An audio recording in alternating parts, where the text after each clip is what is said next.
Welcome to this video guide on troubleshooting your washing machine.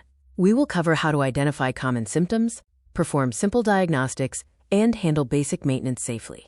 Before you begin, safety is paramount. Never work on an energized machine. Always disconnect the power, allow hot water to cool, and stop immediately if you detect burning smells or tripped breakers.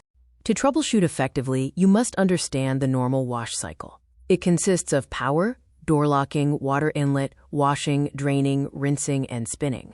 Note exactly when your machine stops. Follow the golden rule. Identify the symptom first. Use a logical sequence to check your machine. Start with power, then check the door, water inlet, drainage, and finally, the spin function. Do not replace parts randomly.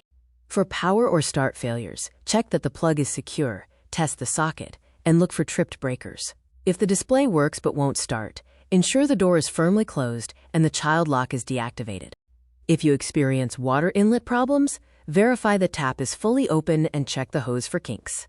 You should also clean the small mesh filter regularly to remove scale and dirt buildup. For drainage failures, use the emergency drain tube to empty water first, then carefully remove and clean the pump filter. Clear out any debris, such as coins or lint, that may be blocking the pump. Spin and vibration issues are often caused by unbalanced loads. Distribute clothes evenly and ensure the machine is level on a solid floor to keep it stable during high-speed cycles. To address leaks, foams, and odors, check the inlet connection, the detergent drawer, and the door gasket. Leaving the door slightly ajar after washes helps prevent bad odors. When interpreting error codes, remember that they vary by brand and model. Always record the brand, model number, and the exact code shown, then consult your specific user manual.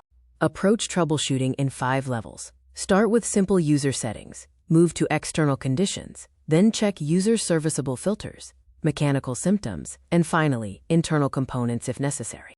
This diagnostic matrix summarizes common problems, the first things to check, and potential deeper faults, helping you decide whether to attempt a simple fix or seek professional help. Know the boundaries. You can safely clean filters and level the machine. However, leave internal wiring, control boards, and major leaks to a professional technician to avoid injury. Follow a maintenance routine. Check pockets every wash, clean the detergent drawer and gasket every few weeks, and periodically clean your filters and run drum cleaning programs. Master the basics. Identify the symptom. Eliminate external causes first. Keep the machine clean and balanced, and always respect the power and water. Systematic inspection is key.